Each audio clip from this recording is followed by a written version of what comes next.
Martin de Tours ou le nouvel Élie et le nouvel Élisée.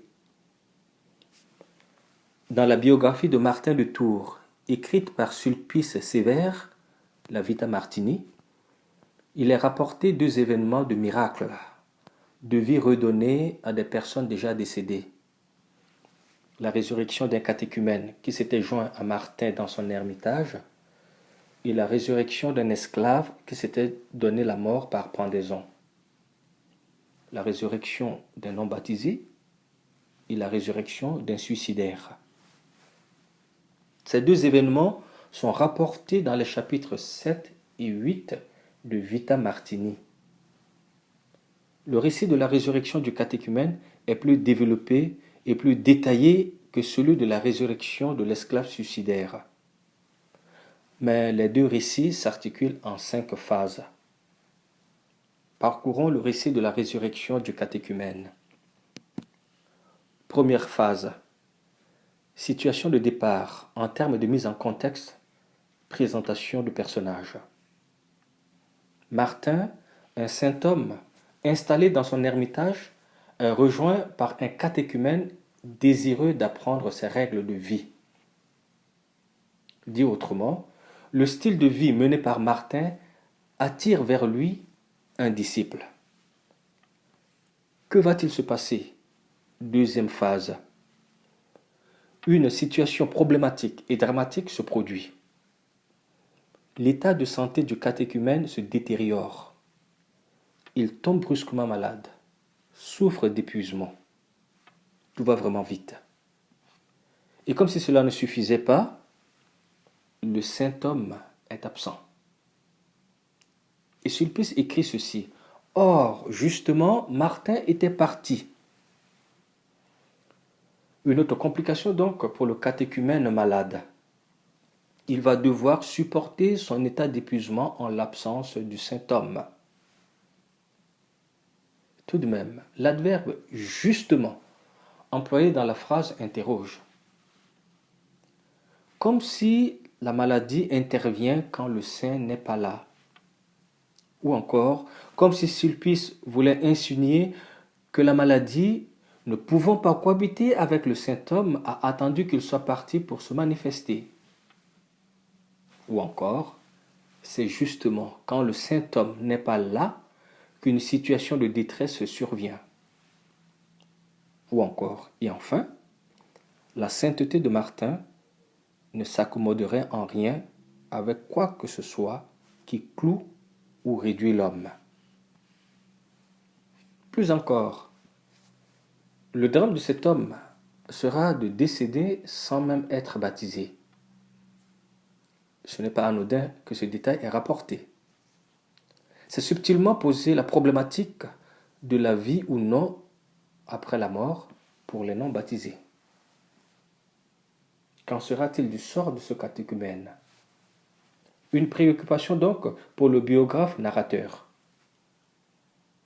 La question pourrait se poser comme suit aujourd'hui. Que penser du sort d'un catéchumène qui décède avant même d'être plongé dans la mort et résurrection du Christ par le baptême?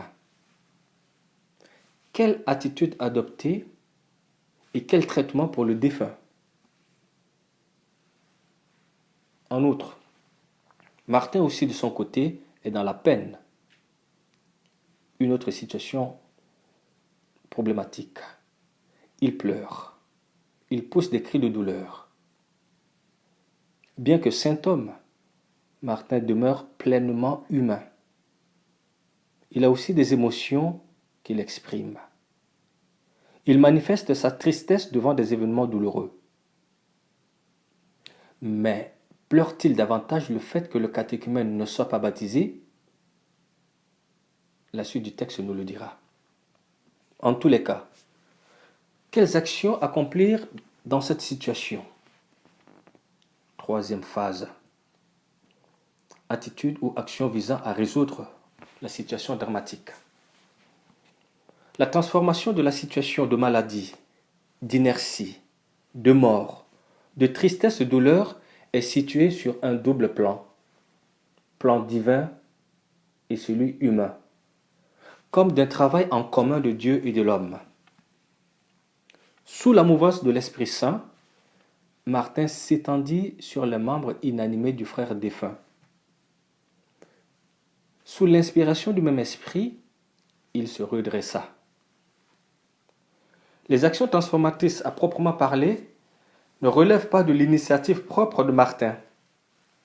En réalité, Martin apparaît plus un exécutant de l'Esprit Saint. Autrement dit, l'action transformatrice est celle de l'Esprit Saint en Martin. Martin est celui en qui et par qui le Saint-Esprit opère. Quels sont les effets des actions accomplies, les actions transformatrices? Quatrième phase, le dénouement. Cette phase est la liquidation de la situation de la phase 2. Nous assistons à un renversement de situation grâce aux attitudes relevées en termes d'actions transformatrices. Ainsi donc, au corps inanimé, nous avons désormais un corps animé. Nous avons le défunt qui remue peu à peu ses membres, un défunt dont les yeux se dessillent et clignotent. Aux pleurs et cris de douleur de Martin, tristesse et peine, nous avons désormais de grands cris vers le Seigneur et une clameur d'action de grâce, c'est-à-dire une ambiance de joie. Et là, nous avons la réponse à la question que nous nous posions plus haut. Martin avait-il pleuré le fait que le catéchumène ne soit pas baptisé? Nous pensons que non. En effet, ces grands cris vers le Seigneur et sa clameur d'action de grâce interviennent bien même avant que le catéchumène revenu à la vie ne soit baptisé. Sa joie et sa louange précèdent le baptême qui sera en situation finale. Elles sont donc pour l'homme désormais vivant, animé, debout. Et ses pleurs étaient alors pour l'homme mort. Martin aime l'homme, qu'il soit baptisé ou non. Enfin, dernier dénouement. Les frères accablés de chagrin et affairés au dernier devoir sont remplacés par des gens revenus voir en vie celui qu'ils avaient laissé pour mort. Les acteurs du deuil font place aux acteurs de la vie. Dernière phase, la situation finale. Quel est le nouvel état du catéchumène qui s'était joint à Martin? Nous retrouvons là les personnages présentés en situation initiale. Le catéchumène passe de son état de catéchumène à l'état de baptisé. De celui qui était venu apprendre auprès de Martin à celui qui rend désormais témoignage à Martin. En quelque sorte, sa vie est reflet de la vie de Martin. En sa personne, il renvoie à la prière efficace et à la sainteté de Martin. En parcourant les récits de résurrection opérés par Martin, quel portrait peut-on dresser de lui? Les récits nous offrent plusieurs caractéristiques riches. Martin, un homme de Dieu qui attire par sa manière de vivre, un modèle.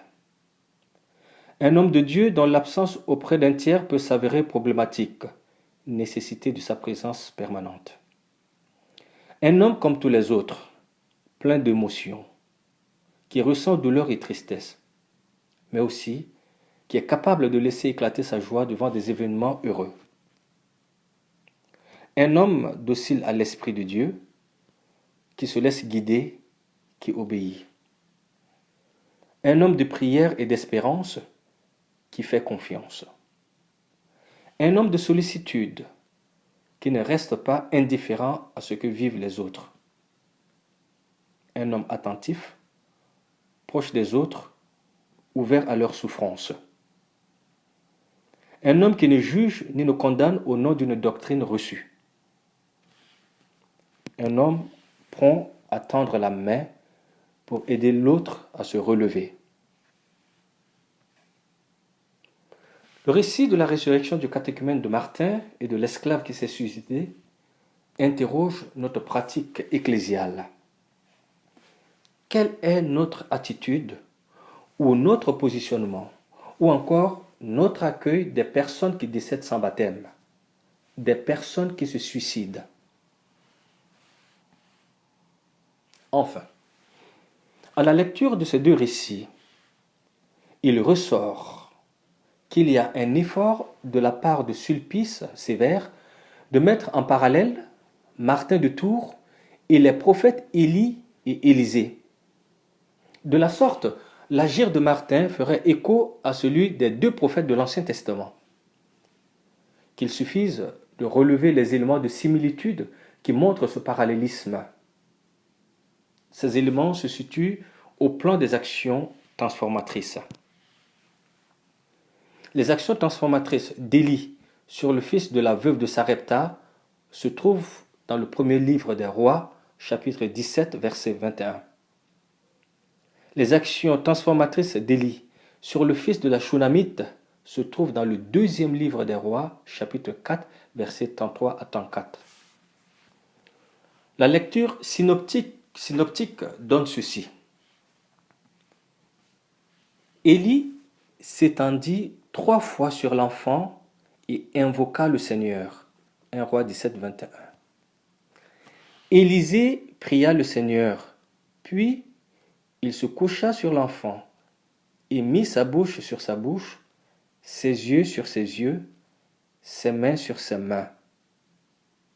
Puis il remonta s'étendre sur l'enfant. Élie, Élisée et Martin, tous trois accomplissent les mêmes actions de s'étendre et de prier. Ils sont de la même race, du même type, de la même veine.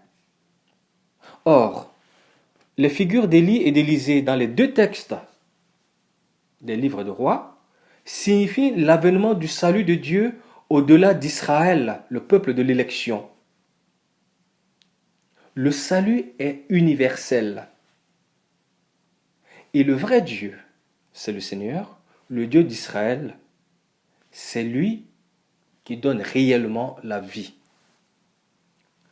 Le parallélisme des actions transformatrices peut donc signifier que Martin, en son temps, incarnait le prophétisme de salut, de vie pour des personnes qui ne sont pas, à proprement parler, dans les girons de la communauté croyante de l'Église.